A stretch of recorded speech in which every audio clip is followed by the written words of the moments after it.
Welcome back to the Ben Mulroney Show, and welcome back to Max Fawcett and Dimitri Soudas. They are, of course, the all-stars that populate this week in politics, the Monday edition. Gentlemen, thanks so much for sticking around. We saw that Mark Carney gave a fireside chat just a few days ago where he first he I don't know what he was doing, but when asked about a pipeline, he poo-pooed and practically screamed, "Boring." And I'm not quite sure what that was all about, but he did say that a pipeline was coming. Meanwhile, on the west coast of this country, not only do you have the premier of BC, but certain BC Indigenous leaders saying that won't happen ever. And I got to ask you, who wins in this standoff? Dimitri, we'll go with you first.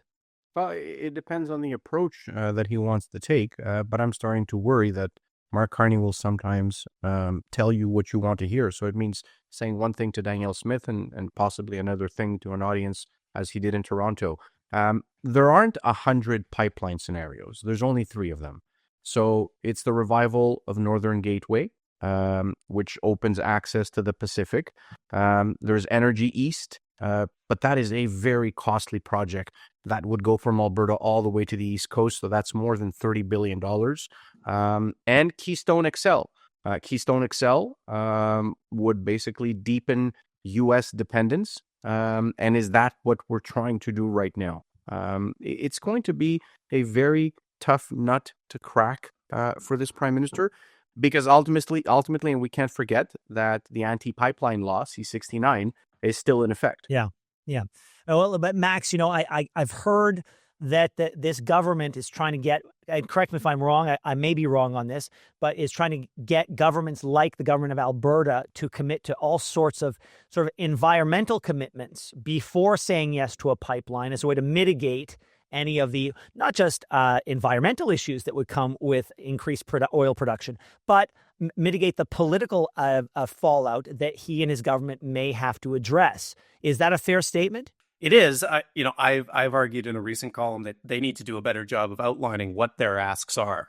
People in the climate community know that they are after a strengthening of the industrial carbon pricing system and a green light for the carbon capture and storage projects. But the prime minister has not laid his end of this so-called grand bargain out, and I think it's well past time for him to do that, because Danielle Smith has been kind of allowed to drive the narrative here, and we're at the point now where if she doesn't get everything she wants, she may, claim that she's been spurned. It's the federal government doing what they always do, and we just don't know what the substance of their negotiations actually are. So, be nice to get everything out on the table. I look forward to seeing what the details are here. Yeah. The unspoken part here is that there really isn't a strong business case for a new West Coast pipeline for oil.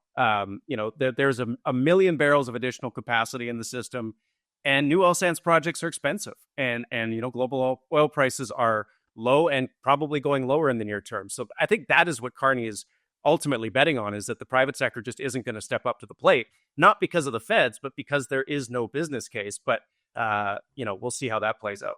Dimitri, you hear that? There's no business, no one's stepping up yet. How much, in your estimation, is that sort of absence of buy-in from the private sector to do with, as we just talked about, all the laws that were drafted and put forth by Justin Trudeau and his government to make that business case hard to make?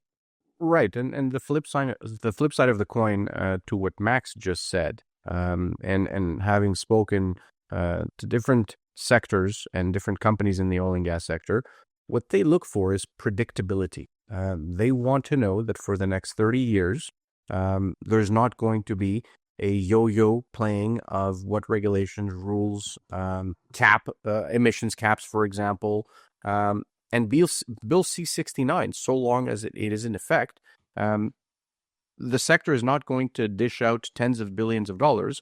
And the other argument I'll say to, Max, who says oil prices are dipping, yes, that's accurate, but it is a commodity. They go up and they go down. But at the same time, if we look at oil and gas exploration in other parts of the world, they are building pipelines. They are increasing production. The reason it's not happening here in Canada is because it's not a dependable market. All right. Go. Yeah, Matt, last word on this to you. American production is starting to roll over in the United States, even with Trump, even with all of their drill baby drill regulations, because at the end of the day, It is a commodity. It is about prices. It is a business.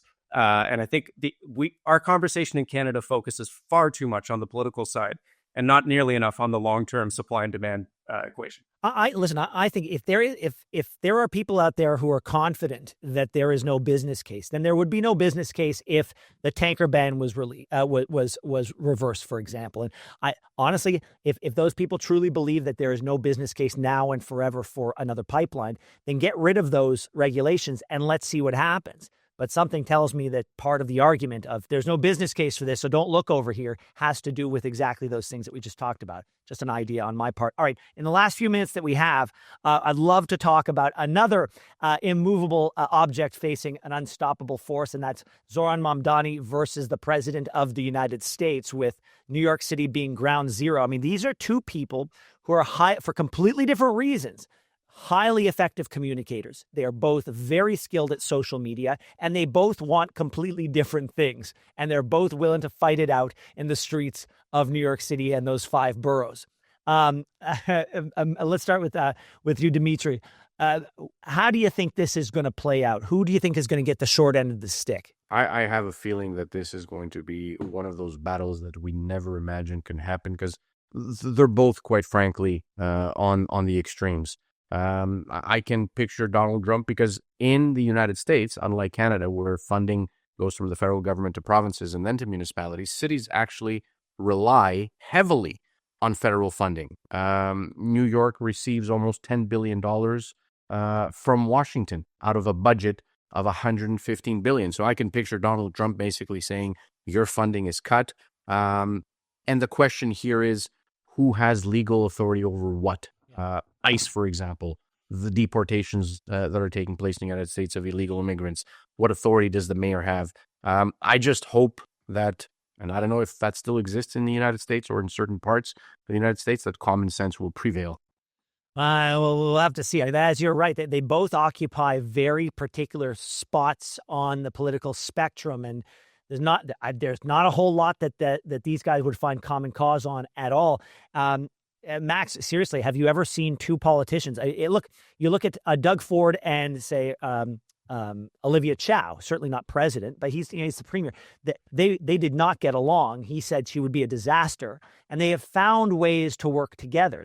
There's a genuine affection and friendship there. They do not agree, but they've found things to work on. I can't think of a single thing that these two would break bread over and say, okay, on this one issue we can work together.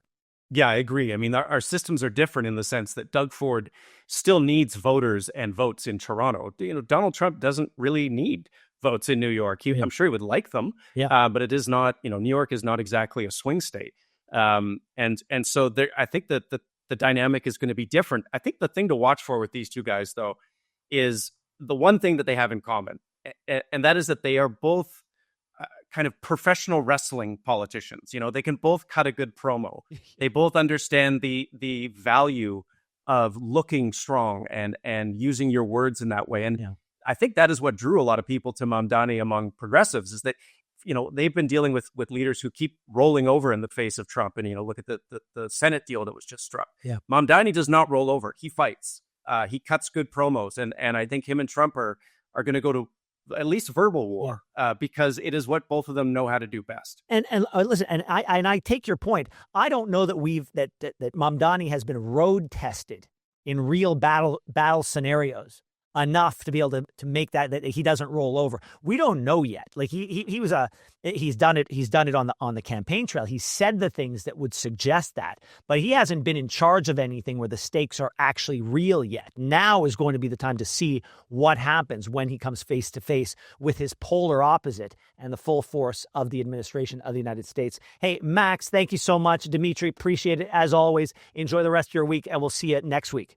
Thanks so much for watching the show. Now, if you enjoyed what you saw, hit that subscribe button so you never miss another episode of The Ben Mulroney Show.